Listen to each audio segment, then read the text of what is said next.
नमस्कार बच्चों, आज हम लोग अपना पाठ 14 मीरा के पद उसका अंतिम भाग पढ़ेंगे। इसमें हम व्याकरण का ये भाग है उसके बारे में सीखेंगे। कुछ प्रश्न हैं, उनके आप आंसर करें। गंगा यमुना आदि नदियाँ कहाँ से निकलती हैं? आपको मालूम है तो आप बताएं, गंगा यमुना आदि नदियाँ कहाँ से निकलती हैं? और दूसरा प्रश्न है, एवरेस्ट हिमालय में ही स्थित है, ये सत्य है या असत्य? आप बताएं, एवरेस्ट जो चोटी है हिमालय की सबसे ऊंची। पायो जी मैंने राम रतन धन पायो पद की रचना किसने की है? हमारा अगला प्रश्न है, इसे बताएं।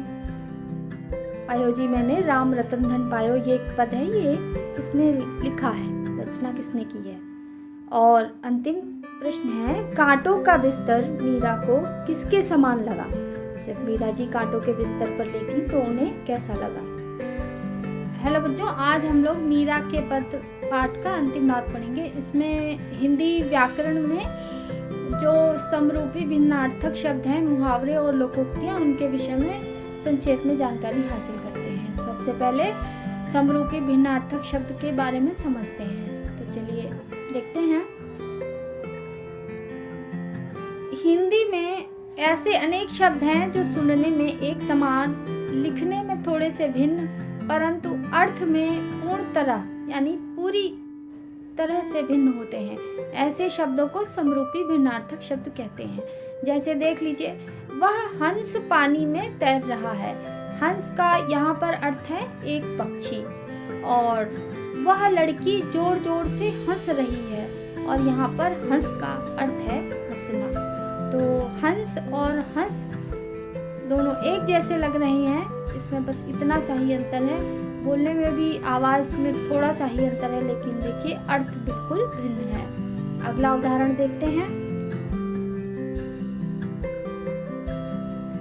इस गिलास में जरा सा पानी है। यहाँ पे जरा का अर्थ है थोड़ा सा। और अगला देखिए, दादी जी को जरा आ गया है। यहाँ पे जरा का अर्थ है बुढ़ापा। यहाँ पे चित्र में हमें लग रहा है दादाजी हैं, दादी जी तो है नहीं, लेकिन आप अर्थ समझ ली। जरा का मतलब यहाँ पे है बुढ़ापा। यहाँ पे समरूपी भिन्नार्थक शब्दों के कुछ उदाहरण हैं, इनके बारे में आप पढ़ ले। जाया, जाया का मतलब पत्नी। जाया, जाया का मतलब बेकार। कली, कली का मतलब कलयुग। और कली का मतलब फूल का अधिकिला रूप। कुल, कुल का मतलब यहाँ पे वंश। कुल का मतलब किनारा। बलि, बलिदान। बलि, बलशाली।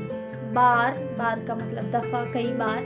और वार का मतलब होता है दिन, जैसे दिन सोमवार, मंगलवार आदि। पथ, पथ का मतलब राह। और पथ्य का मतलब आहार होता है। चर्म, चर्म का मतलब चमड़ा। और चरम का मतलब अंतिम। सर्ग, सर्ग का मतलब एक अध्याय। स्वर्ग, स्वर्ग एक लोक, लोक को कहते हैं स्वर्ग चला गया। अतल, अतल का मतलब गहरा, जिसका कोई तल नहीं है। अतुल, जिसके समान कोई दूसरा नहीं हो, जिसकी तुलना ही ना हो। लौटना, वापस आना। लौटना का मतलब वापस आना। और लौटना, लेट कर आराम करना। कभी कभी आप कहते हैं कि बंदर बालू में लौट रहा था। तो देखिए, बहुत जरा सा, बहुत थोड़ा सा अंतर है, और लेकिन अर्थ भिन्न है। पाश, पाश का मतलब होता है बंधन। और पास का मतलब समीप। आदि, आदि का मतलब आरंभ। आदि, आदि का मतलब अभ्यस्त। जब वाक्य बनाएंगे इन शब्दों से तो बहुत अच्छे से अर्थ समझ जाएंगे। कर्म, कर्म का मतलब काम। और क्रम, क्रम का मतलब सिलसिला, सीरीज, जो आप कहते हैं दूसरा, दूसरे का तीसरा, क्रम। आधि, आधि का मतलब मानसिक पीड़ा। और व्याधि, व्याधि का मतलब शरीर की पीड़ा, शरीर का रोग। बात, बात का मतलब बातचीत करना। वात, वात का मतलब हवा। तरी, सब्जी का रस। और तरी, तरी का मतलब नौका या नाव। तो इस प्रकार आप समरूपी भिन्नार्थक शब्दों के कुछ उदाहरण के बारे में जान गए। इसी प्रकार जो एक जैसे शब्द हैं वो समरूपी भिन्न अर्थ वाले शब्द कहलाते हैं। चलिए मुहावरे और लोकोक्तियों के बारे में पढ़ते हैं। अब बारी है मुहावरे तथा लोकोक्तियाँ, इनके बारे में समझने की कि मुहावरे क्या हैं और लोकोक्तियाँ क्या हैं। चलिए पहले मुहावरे के बारे में पढ़ते हैं, फिर बाद में लोकोक्तियों के बारे में समझेंगे। जब कोई शब्द समूह, पद या वाक्यांश लगातार प्रयोग के कारण सामान्य अर्थ न देकर विशेष अर्थ व्यक्त करने लगे तो मुहावरा कहलाता है। साधारणतया प्रत्येक मुहावरा एक वाक्यांश होता है, परंतु प्रत्येक वाक्यांश मुहावरा नहीं होता। मुहावरा किसी अर्थ विशेष में रूढ़ हो जाता है। आप देखें, बेटा परीक्षा के दिन नज़दीक आ गए हैं, इसीलिए अब तुम कमर कस लो। यहाँ पे कमर कस लो एक वाक्यांश है, लेकिन इसका अर्थ यहाँ पे मुहावरे के रूप में हुआ है कि तुम तैयार हो जाओ, तैयारी करना शुरू कर दो। देखो माँ, मैंने अपनी कमर कस ली, अब मेरे अंक अधिक आएंगे ना। बच्चे ने कमर को कसकर बांध लिया और कहा कि मेरे अंक अधिक आएंगे ना, तो यहाँ पे ये मुहावरा नहीं है। अब इस मुहावरे को समझें। माँ समझा रही है अपने बेटे को कि अरे बेटा, कमर कसने का मतलब कमर को किसी चीज से कसकर बांधना नहीं होता, बल्कि कमर कसने का अर्थ किसी काम के लिए पूरी तरह तैयार होना होता है। तो बच्चा कहता, अच्छा आप भाषा में मुहावरे का प्रयोग कर रही हैं। स्कूल में मैडम ने हमें बताया था कि मुहावरे सामान्य अर्थ न देकर विशेष अर्थ देते हैं। बिल्कुल ठीक समझे। तो यहाँ पे आप समझ लें कि कमर कसने का मतलब होता है कि तैयार हो जाना। तो इसी प्रकार अन्य भी बहुत से मुहावरे हैं, कुछ उदाहरण हम समझते हैं। अभी की गई बातचीत से यह स्पष्ट हो गया कि मुहावरे सामान्य अर्थ प्रकट न करके विशेष अर्थ दर्शाते हैं। ऐसे ही वाक्यांशों को मुहावरे कहते हैं। मुहावरों के प्रयोग से भाषा में प्रवाह, रोचकता, सरसता तथा चमत्कार आता है। इसके प्रयोग से भाषा जीवंत तथा मर्म स्पर्शी हो जाती है। मुहावरों की कुछ प्रमुख विशेषताएं हैं, इनके बारे में जान लीजिए। मुहावरों का प्रयोग वाक्यांश के रूप में होता है, स्वतंत्र वाक्य के रूप में नहीं, कि अगर आप सिर्फ वाक्यांश बोल दें तो आपको अर्थ पूरा समझ में नहीं आएगा। आप किसी वाक्य में ही मुहावरे का प्रयोग कर सकते हैं। मुहावरे का शब्दार्थ न लिखकर उसका सांकेतिक या लाक्षणिक अर्थ लिखा जाता है। मुहावरे का अर्थ नहीं लिखा जाता, उसका जो विशेष अर्थ होता है वही अर्थ लिखा जाता मुहावरे के बाद। मुहावरे का मूल रूप नहीं बदलता, मुहावरे का जो मूल रूप है वो नहीं बदलता। प्रसंग के अनुसार इसके अपने अर्थ होते हैं। कभी कभी मुहावरों के कुछ अर्थ भिन्न भी हो जाते हैं, लेकिन प्रसंग के अनुसार जैसा वाक्य होता है वैसा प्रयोग हो जाता है। मुहावरे के शब्दों को पर्यायवाची शब्दों में नहीं बदल सकते। मुहावरे के जो शब्द हैं उसे दूसरे शब्द नहीं लिख सकते। जैसे एक मुहावरा है आंखों का तारा होना, यहाँ पे आप चक्षु का तारा होना नहीं लिख सकते, तो यहाँ पे पर्यायवाची शब्दों में नहीं बदला जाता मुहावरे के शब्द जो होते हैं।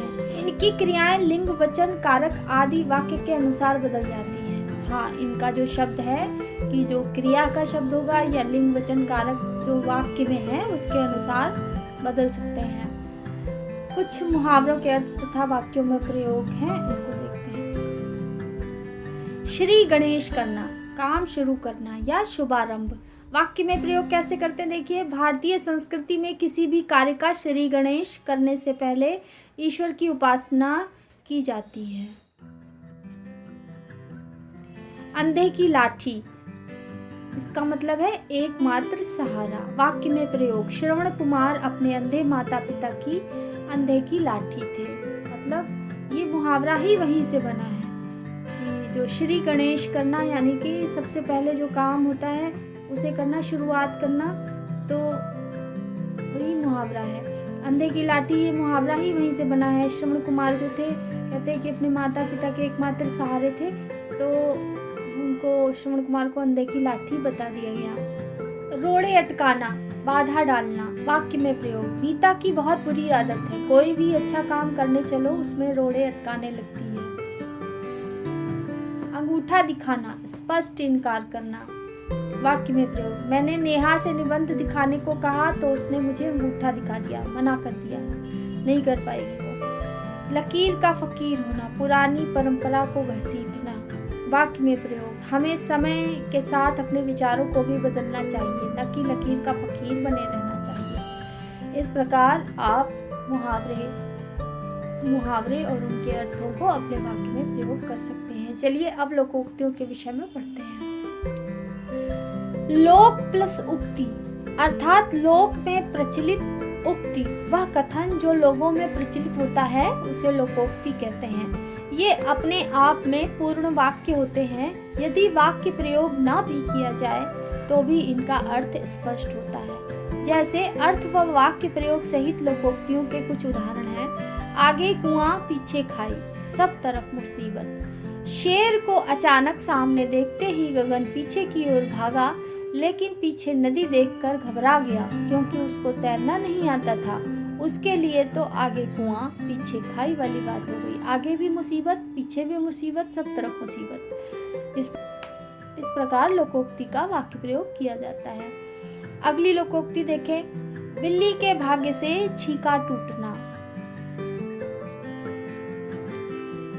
अचानक लाभ होना, रामू को उसके मालिक ने काम न मिलने पर नौकरी से निकाल दिया, पर अगले ही दिन उसकी 5 लाख की लॉटरी निकल आई। इसे कहते हैं बिल्ली के भाग्य से छींका टूटा। उसको परेशानी होने ही नहीं पाई और उसको लाभ ही लाभ हो गया, अचानक लाभ हो गया। आप भला तो जग भला, जो स्वयं अच्छा हो उसे सभी अच्छे लगते हैं।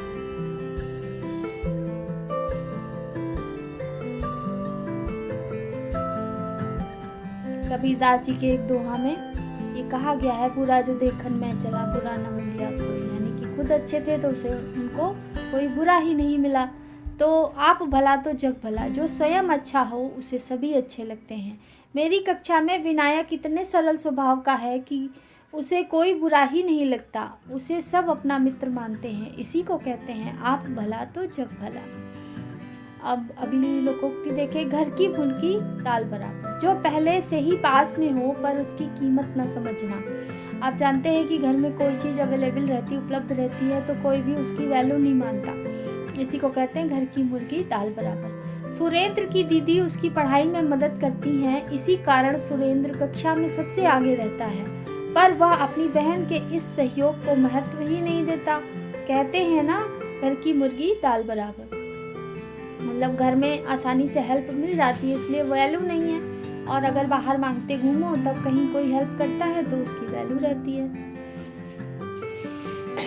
दूध का दूध पानी का पानी, उचित न्याय। राजा विक्रमादित्य के न्याय को आज भी याद किया जाता है। वे तो दूध का दूध और पानी का पानी कर देते थे। उनका किसी भी विवाद का वो बिल्कुल ठीक ठीक न्याय करते थे, उचित न्याय करते थे। इसीलिए ये कहावत है, दूध का दूध पानी का पानी। दूध का जला छाछ भी फूंक फूंक कर पीता है, एक बार धोखा खाकर सचेत होना। रोहन की मोटरसाइकिल से दुर्घटना क्या हो गई, वह साइकिल भी डर डर कर चलाता है। इसी को कहते हैं दूध का जला छाछ भी फूंक फूंक कर पीता है। छाछ का मतलब होता है मट्ठा। अधजल गगरी छलकत जाए, कम ज्ञान वाले ज्यादा उछालते हैं। जिसके पास कम ज्ञान होता है वो ज्यादा ही ज्ञान बखानता है। सोहन ने 2nd डिवीजन से BA क्या पास कर लिया, पूरे गांव में रोब जमाता फिर रहा है। इसी को कहते हैं अधजल गगरी छलकत जाए। हाँ, वो अपना उनका थोड़ा सा ज्ञान है तो वो उसमें सोचते हैं कि हम बहुत ज्ञानी हो गए और सब पे रौब दिखाते घूमते। इस प्रकार आप लोकोक्ति मुहावरे को समझ लें। इस प्रकार आपने लोकोक्तियाँ, मुहावरे और समरूपी भिन्नार्थक शब्दों के बारे में समझ लिया। चलिए अब अपने पाठ की एक्सरसाइज करते हैं। दिए गए समदर्शी भिन्नार्थक शब्दों का अर्थ आपको लिखना है। यहाँ पे जो शब्द हैं उनका अर्थ आप समझ लें। अम्ब का मतलब होता है माता और अम्बु का अर्थ है जल। तप का मतलब तपस्या और ताप का मतलब ऊष्मा। शूर का मतलब वीर और सूर का मतलब अंधा होता है। देव का अर्थ है देवता। दैव का मतलब है भाग्य या राक्षस, आप दोनों शब्द प्रयोग कर सकते हैं। बात का मतलब बातचीत और वात का यहाँ पे अर्थ है हवा। एक जैसे शब्द हैं लेकिन अर्थ अलग अलग हैं, इसीलिए एक जैसे दिखने वाले भिन्न भिन्न अर्थ वाले शब्द हैं ये। इत्र, इत्र का मतलब है सुगंध और इतर का मतलब है अलग। इस प्रकार आप शब्दों को देखकर पहचान सकते हैं कि इनके क्या अर्थ हैं। बहुत थोड़ा सा अंतर है, इसी एक जैसे देखने में है, इसीलिए इन शब्दों को समदर्शी भिन्न अर्थक शब्द कहते हैं। आप वाक्यों में प्रयोग करके भी इनका अर्थ अच्छी तरह स्पष्ट कर सकते हैं।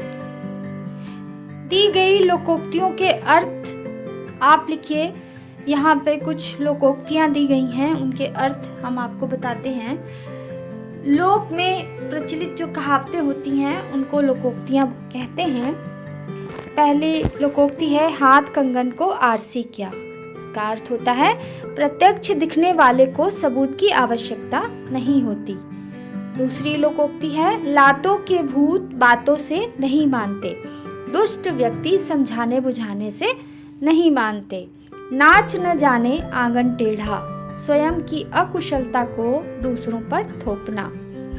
और आँख के अंधे नाम नैन सुख, गुण के विपरीत नाम होना या नाम के विपरीत गुण होना, दोनों बातें हो सकती हैं। खोदा पहाड़ निकली चुहिया। इस लोकोक्ति को आप ऐसे समझ लें मेहनत के अनुरूप फल प्राप्त न होना, या दूसरा अर्थ है अत्यधिक मेहनत करना और थोड़ा सा लाभ होना। खोदा पहाड़ निकली चुहिया। और अंत में है थोथा चना बाजे घना, मतलब जो है हल्की चीज है वो ज्यादा आवाज करती है। अल्प ज्ञानी होने पर भी ज्ञानी होने का दिखावा करना। कोई व्यक्ति जिसके पास ज्ञान नहीं भी होता फिर भी वो बड़ी बड़ी डींगे हाँकता है, बड़ी बड़े बातें कहता है कि जैसे कि उसे बहुत सारा ज्ञान हो। तो वहाँ पे हम ये मुहावरा प्रयोग करते हैं, थोथा चना बाजे घना।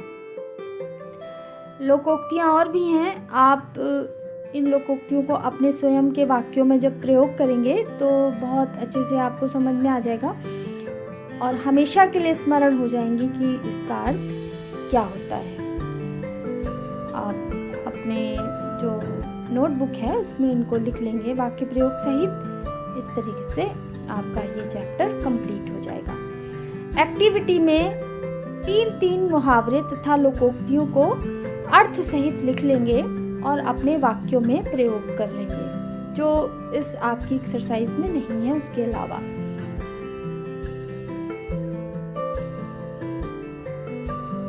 और होमवर्क के लिए आपके पृष्ठ 87 पर दिए गए अभ्यास को पूरा कर लेंगे, अपने नोटबुक में कंप्लीट कर लेंगे।